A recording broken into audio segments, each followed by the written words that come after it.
Le cercle RH, on parle du manager, des managers. Au lieu de l'expertiser sous l'angle très technique, sur l'angle de la fonction du métier, on va essayer de savoir ce qui se passe derrière la carapace de ce manager. Alors il est exposé, ce manager, il a des fonctions souvent importantes, il prend des responsabilités et il est un peu malmené, on en a beaucoup parlé sur le plateau, depuis le Covid, parce qu'il a du télétravail, il a beaucoup de salariés qui se désengagent. Bref, c'est un casse-tête. On en parle avec mes invités et ils savent de quoi ils parlent. Olivia Copin, fondatrice de Just Business, ni victime ni bourreau, ça c'est l'association que vous portez pour travailler sur quoi? Le harcèlement au sein de l'entreprise? Le management, enfin, tout ce qui est lié au savoir-être au travail. Ni victime ni bourreau, vous nous rappellerez le concept parce qu'il est très intéressant, parce qu'on est on peut être un jour victime puis un autre jour bourreau. Ça c'est très intéressant. Et Frédéric Fougera est avec nous. Vous avez sur ce plateau deux habitués de notre émission de Smart Job. On est très heureux et je suis très heureux de vous accueillir. Président de Tenkan. Tenkan Paris. J'ai bien dit, Tenkan Paris. Et j'ai lu alors avec beaucoup d'intérêt cette tribune que vous avez écrite avec le cœur, avec vos tripes. Et par ailleurs, j'ai appris plein de choses sur vous et sur la manière, et c'est vers vous que je me tourne, parce que vous avez été manager au sens propre du mot, directeur de la communication, de la RSE, à la fois dans une grande entreprise privée, vous avez fait aussi du public. Quelle définition, vous d'abord, avant de parler de ce qui s'est passé à l'intérieur de vous, parce que vous le racontez, un stress total, une pression incroyable, 7 jours sur 7, comment vous définiriez le mot manager? C'est quoi être manager? Vous vous sentiez manager? Moi, j'utilise un verbe, c'est le verbe décider. Je pense qu'un manager, c'est un décideur, c'est une personne qui est confrontée toute la journée à des situations et il doit prendre des décisions. Parfois, il doit en référer, parfois, il doit les faire valider, mais souvent, il est face au mur et il doit prendre des décisions. Et aujourd'hui, je suis, j'allais dire en fin de carrière. En tout cas, à ce stade de carrière, deuxième vie. Par rapport à il y a 35 ans, quand j'ai commencé à travailler, les décisions, elles se prennent beaucoup plus rapidement, elles sont beaucoup plus nombreuses, elles sont aussi beaucoup plus risquées, plus exposées, plus sujettes à critiques, à polémiques. Donc un manager, c'est un décideur. Juste, et je donne la parole à Olivia parce qu'elle les rencontre, ces managers aussi, à travers son activité. Vous avez choisi quand même dans votre vie de faire un pas de côté. Vous le racontez, hein, vous dites, j'ai 35 ans, j'avais tout donné et je fais un pas de côté pour changer de vie, pour apporter autre chose. Pourquoi vous n'êtes pas resté manager ? Alors je pense que je suis toujours manager et j'ai fait 2 pas de côté, puisque j'ai une première partie de vie dans le public, qui était une expérience incroyable, puis 20 ans dans des grands groupes internationaux. Là aussi, c'est une autre expérience, puis avec une évolution dans une ère nouvelle.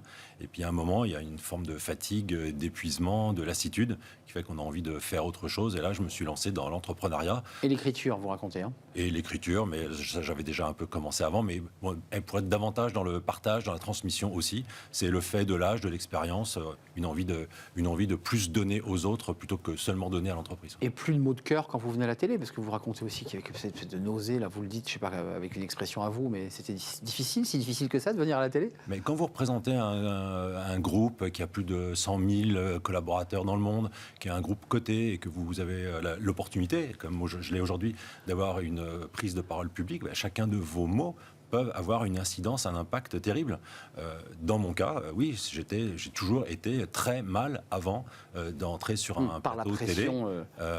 Et versus les gens qui me voient et qui me disent « Oh là là, qu'est-ce que tu es à l'aise, qu'est-ce que c'est facile, qu'est-ce que ça a l'air sympa ?» En fait, les gens n'imaginent pas en fait, tout le stress que ça représente, la charge émotionnelle et la responsabilité que ça peut représenter. Et donc non, c'est pas forcément super sympa et on n'est pas forcément en pleine forme. On est beaucoup mieux après qu'avant, sauf si on a dit une énorme bêtise. Non, mais je précise que Frédéric Fougera est très sympa par ailleurs. Je le dis. Olivia Copin, à la fois dans vos activités, comment vous les regardez, ces managers, pour avancer un tout petit peu? J'évoquais le Covid, j'évoquais des managers qui sont un peu déboussolés, j'évoquais des gens parfois un peu stressés. On va parler des process, de toutes les règles dans la boîte qui parfois les écrasent. Ils sont comment, les managers, là? Comme vous dites, la révolution du travail post-Covid, on a mis beaucoup le focus sur le manager qui est devenu vraiment une fonction pilier. On attend énormément de lui. Je pense qu'il y a deux outils, il y a 2 fonctions dans le management. Vous avez le manager qui est centré sur la tâche, donc c'est-à-dire l'expertise. Donc là, effectivement, en général, il a été promu pour cette expertise, Un donc bon sa technicien, compétence, quoi. elle a été reconnue, etc. Et effectivement, là, il est question de décider et il y a cette pression, etc. Et ensuite, il y a l'aspect centré sur la relation. Et alors ça, eh bien, du coup, ça dépend un peu de notre parcours de vie, ça dépend un petit peu de notre intelligence émotionnelle, est-ce qu'on a été formé, est-ce qu'on a envie aussi, est-ce que c'est quelque chose qu'on aime faire. Et souvent, les managers se retrouvent à devoir gérer cet aspect-là. Et c'est là où, en général, la formation... Ouais. voilà, C'est là où ça est bug, en demandée. général, Et ça bug. Parce qu'une expertise, on peut mettre... toutes les expertises, si vous voulez, ça s'apprend. Alors que gérer l'humain, c'est quelque chose, parfois une vie ne suffit pas. Voilà. Donc, et ça dépend d'où on part. Et ça dépend aussi de nos aspérités. Et donc ça, c'est plus compliqué. Et en général, là-dessus, oui, ils ont besoin d'être accompagnés. Mais personne ne m'a répondu parce que, je le précise, manager, il n'est pas sur la feuille de paye. Vous n'aviez pas sur votre fiche de paie le mot manager. Et pourtant, on l'utilise à chacune de nos émissions. Ce n'est pas une fonction, ce n'est pas un métier, c'est quoi ? C'est ça qui est très évanescent dans ce mot. C'est une position. Sur la fiche de paye, vous avez écrit directeur, Directrice, VP, EVP, senior VP. C'est une position. C'est une position d'encadrement. Avant, on disait responsable ou on disait cadre ou cadre supérieur. Bon, on n'utilise plus ces termes-là. On parle aujourd'hui de manager. Et puis, on l'applique sur toute la ligne. Donc, qu'on soit un cadre dirigeant ou qu'on soit le manager de 2 stagiaires, du coup, on devient manager. Mais voilà, c'est une personne qui encadre, qui a une charge de responsabilité et qui a aussi généralement une charge de responsabilité humaine. Et souvent, la question de la relation. Souvent est au COMEX, il faut préciser, parce qu'il y a une confusion dans le mot manager.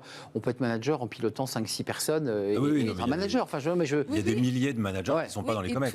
Et tous les échelons comptent, parce qu'on peut avoir un impact très fort sur du micromanagement sur ces équipes, si on ne sait pas faire, si c'est compliqué. Enfin, vraiment, il n'y a pas besoin d'attendre d'être manager dans un COMEX pour comprendre, savoir comment on manage. L'idée, c'est justement, dès le début, dès qu'on a les premières fonctions à responsabilité. Je prends un exemple très simple. Vous avez par exemple dans des agences de conseil, déjà chez les stagiaires, une personne qui va manager les stagiaires. Dès là, on commence à... Il a une fonction de manager. Voilà, et il est stagiaire. Ça, c'est très intéressant d'ailleurs. On identifie déjà les comportements. Est-ce qu'il est capable d'eux ou pas? Et ceux qui sont compliqués. Frédéric Fougère, on parlera de l'infaillibilité ou de la faillibilité des managers. Parce que dans l'article que vous écrivez là sur LinkedIn, il faut le lire. Là, vous posez le masque. Voilà, vous faites ce pas de côté. Vous vous racontez de l'intérieur d'un point de vue très psychologique. J'ai le sentiment que le manager, quand il arrive au travail, il met le masque, c'est lui qui mène le bateau, il n'a pas le droit de craquer, il doit toujours être là, il doit toujours être là avant, partir le dernier. Enfin, il y a un peu comme ça une sorte de mythe du manager. Cette tribune à laquelle vous faites référence, c'est un consultant médias sociaux qui s'appelle Sébastien Beaujeau, qui a créé un blog sur LinkedIn qui s'appelle Pensée secrète et qui invite les gens de son choix à venir livrer un peu d'eux-mêmes et un peu de leur intimité. Et quand on vous propose cet exercice, vous ne savez pas forcément de quoi vous allez parler. On a la plume qui tremblait. Et alors, je n'avais pas forcément la plume qui tremblait, mais je cherchais à être pertinent ou intéressant ou utile plutôt que de raconter n'importe quoi. C'est pour ça que j'ai choisi de faire cette tribune qui se nomme « Je ne suis pas si fort que ça ». Parce que pour répondre à votre question, en fait, vu de l'extérieur, on n'a pas le droit à la faiblesse. On n'a pas le droit à une apparence de difficulté. On doit toujours se montrer fort, quoi qu'il arrive. Et donc tout donne le sentiment d'être très fort. Enfin, en tout cas, si on veut faire son job correctement, si on veut être considéré, si on veut être promu, si on veut être respecté. C'est une erreur de penser ça, parce qu'on peut... Enfin, je ne sais pas, Olivier dira peut-être le contraire, mais parfois dire, là, je ne sais pas, là, j'ai besoin de vous, là j'avoue que je suis dans un moment de doute. Enfin, je veux dire, c'est pas se mettre en péril de dire ça. Non, moi je pense pas. D'ailleurs, si vous regardez un peu ça ne devrait pas. Codes, ça ne devrait pas. Mais si vous voyez, mais je pense que ça c'est en train de changer aussi. Quand vous disiez oui, le manager c'est celui qui part en premier. De toute façon, aujourd'hui, avec le télétravail et puis cette nouvelle génération qui a quand même un rapport par rapport aux horaires qui diffèrent, je pense pas que ça soit ça qu'on attend d'un manager. Si vous voyez par exemple l'icône comme Steve Jobs qui disait que de toute façon un manager c'est celui qui sait s'entourer de gens plus compétents de lui. Donc où est la compétence? Et justement, c'est en pensant qu'on est infaillible que là peuvent arriver les abus, parce qu'on va avoir du mal à faire monter des gens plus compétents que nous, alors que le rôle du manager, c'est de rassembler l'intelligence. Ouais, c'est intéressant. Et puis surtout, moi je pense que le manager, il doit pas être infaillible, mais il doit être perfectible. C'est-à-dire qu'une des qualités pour moi qui est primordiale, c'est de savoir se remettre en question et accepter l'altérité, c'est-à-dire accepter de travailler. Que l'autre vous challenge. Ne fonctionne pas comme vous, et donc du coup, comment on fait quand du coup ça fonctionne pas comme on aimerait que ça fonctionne, etc. Mais c'est intéressant parce que dans le vieux... l'industrie, je veux dire, des années 30, c'est-à-dire que le patron était à la tête, personne n'aurait osé contester sa parole. C'est un peu comme l'évolution de l'éducation avec les enfants. On a aujourd'hui une génération Z qui vous challenge, qui vous dit c'est pas comme ça.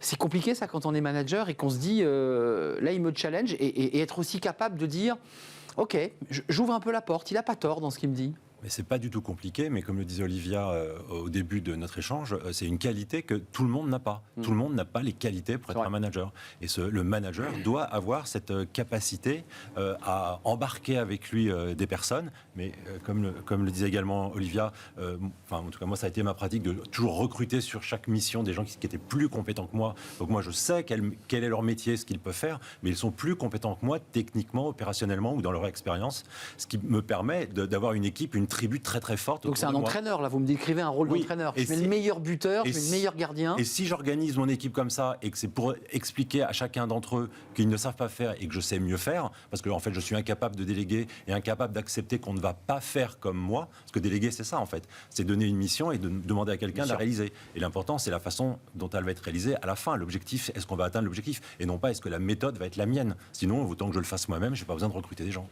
Il y a quand même un changement. Le Covid y a contribué, mais je parlais de la génération Z, je parle de ces entreprises de la tech où on a l'impression que tout est horizontal. Ça aussi, c'est un peu du mythe. Il n'y a plus de verticalité, il y a plus de... Tout le monde est sur la même ligne, le patron vit dans le même open space, on est presque tous des copains. Est-ce qu'on est un peu dans du mythe là aussi? Je pense qu'il y a eu un peu tout.